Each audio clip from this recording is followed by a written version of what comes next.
Hello, this is the review for the Unit 8 test, the stats test. I just wanted to give you some notes in case you weren't in class or you didn't get them off the video. Here are some notes that you should take down and have in your note packet. Those are different ways of gathering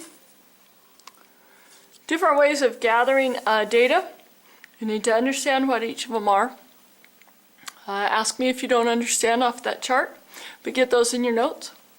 And then next up, your review. I just wanted to kind of guide you through. I'm not going to do all these on here, but I'm just going to guide you what to do. This is classifying the sampling method. Really helps that they say right there that it's randomly selected.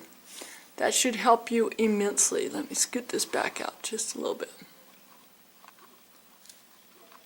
Okay. On the next one, you're looking at the median bonus. And you're comparing these two guys as median bonus. To find a median, you have to put them in order. So for Warren, it would be 240, 250, 250, 260, 270. To find the median, you tick it off to the center. Think of the median in the freeway. It's right in the middle. That's where the median on data is too.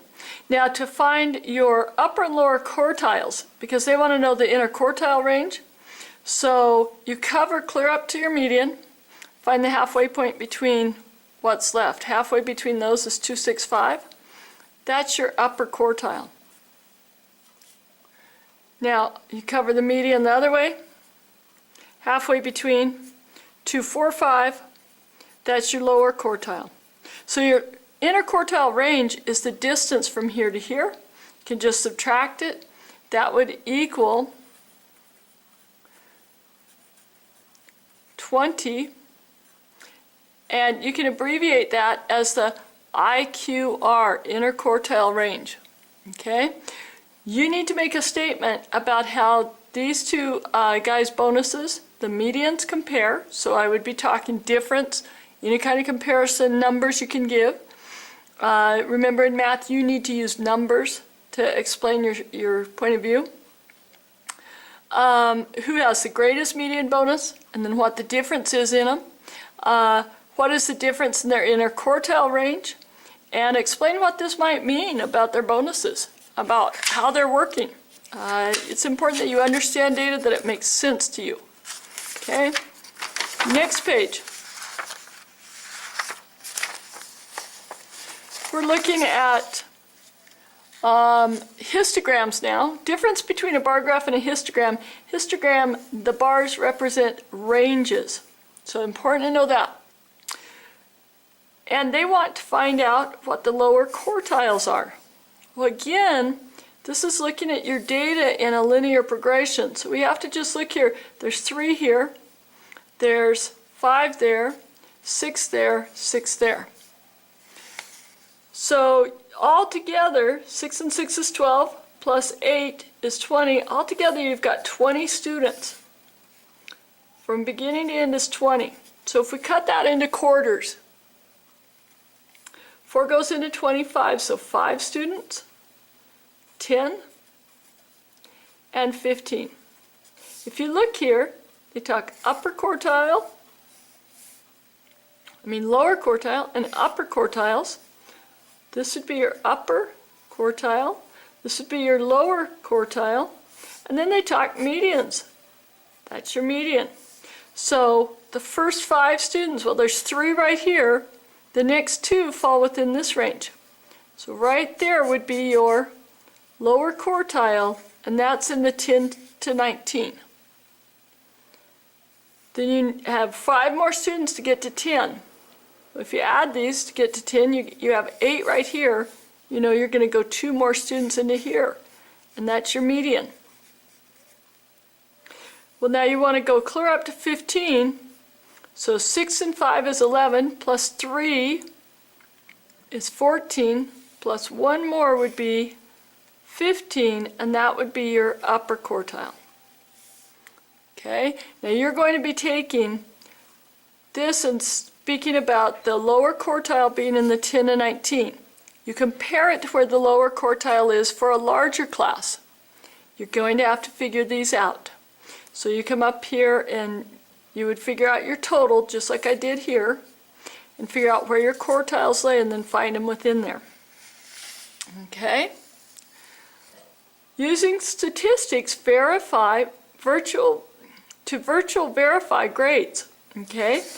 Well, we're just pretending here that Herb got a 0, an 82, an 82, and a 95. If you look at this, Herb's doing really good in class, but he had one day when he evidently missed the test. That is called an outlier when it doesn't fit the data. You have 3 measures of central tendency. You have mode, median, and mean. We've talked about this extensively. The mean is really mean to do, and you should only use it to show the average if you have no outliers. If you have an outlier, you should use the median. So for Herb, we would look at the median, and his median is 82. Okay? You wouldn't even use the outlier. So 82 would be his median. Mode is only used when you have to count up like popularity votes, that kind of a thing. But median and mean are used when you've got numbers that you're trying to find the middle of. Okay? So that is the best representation of his abilities, is that 82 as far as his tests have gone. Now for Rue, he scores 71, 78, 78, and 90. So we don't use a median on him. He has no outliers. So which one should you use? Go back and listen to the tape. If you didn't hear it a minute ago, go back and listen and come back up here and do that right here. Look up, Google it if you don't know how to do it, or look it back up in the films that I've done on statistics. Okay, only one of these 2 students is going to earn a B, 80 to 89. Using standard deviation, please reason who it should be. Okay? Standard deviation means how far spread your scores are, and you wouldn't use outlier. So you would look at your standard deviation. What's the standard deviation for Rue? What's the standard deviation for Herb on his 82, 82, and 95? And reason with me, who should earn that B? Now we're going to look at some formulas that we used for calculating different numbers in a sequence.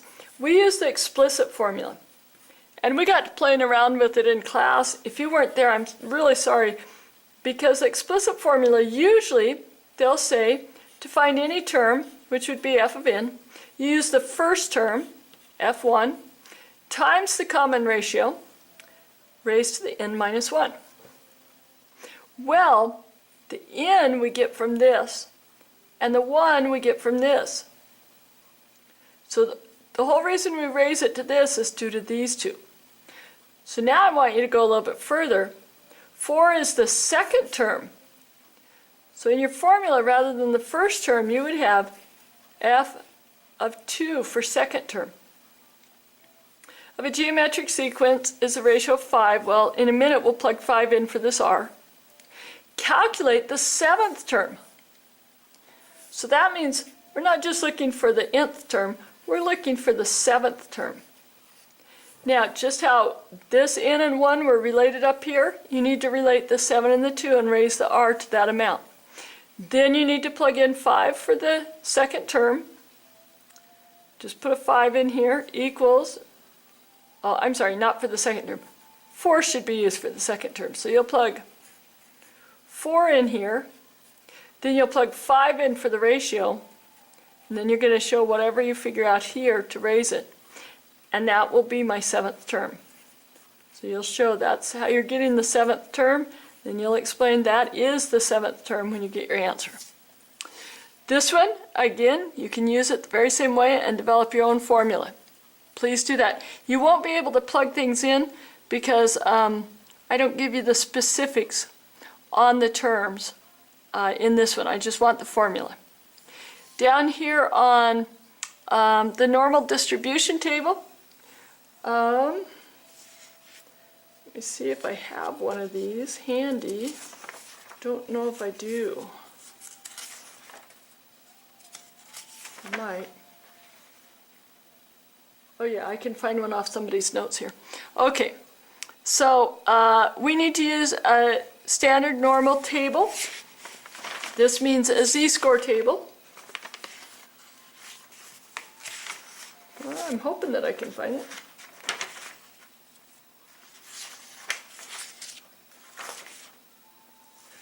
I may not have it. I apologize.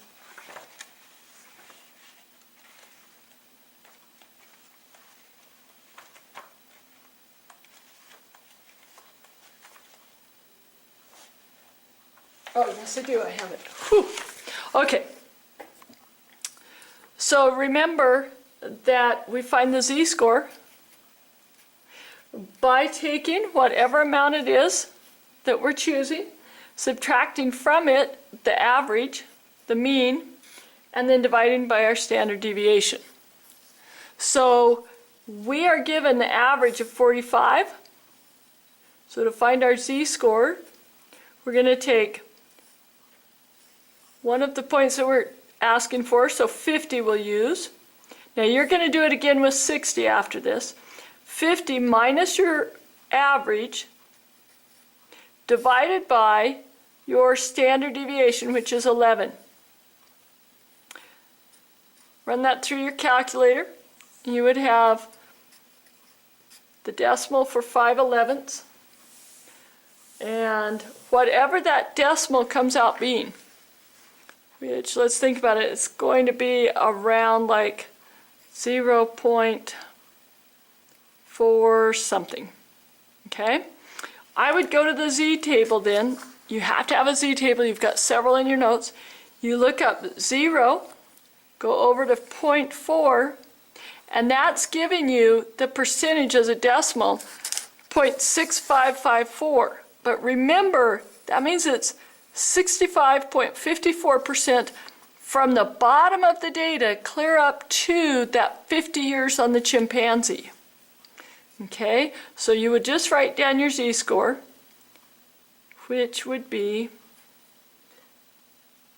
0.6554, and then you take this z-score for the 50, and you calculate your z-score for your 60, get your decimal, and then you take your z-score for your 60 and subtract your z-score for your 50, and that'll equal what the percentage is for the chance of it falling between those years. Just convert it to a percent from there. Okay, on a standard test, normal distribution, here's the mean. Standard deviation is 5. And it says, what's the probability the score is below 68? And it says, use a bell curve. Well, if you can find a standard deviation where a number falls right on the standard deviation, then you know to use a bell curve. And I'll show you how I'd know that. 78 minus 5 is 73. Minus 5 more is 68. So I know that this is one standard deviation. That's 2. So I've got minus 2 standard deviations. And I'm asking, what's the chance of it falling below that amount? So I go to my bell curve, and I just look at the minus 2 standard deviations and add up the percentages below. And if we do that, let me find, there's one. This bell curve would be provided on a test. You go minus 2 standard deviations, and here's the percentages you'd add up. So 2.35 plus 0.15 would be about 2.5%. So about 2.5% of your students, or whatever it might be, are falling below that 68. Okay, thank you very much. Good luck on this test. If you have questions, come into tutoring.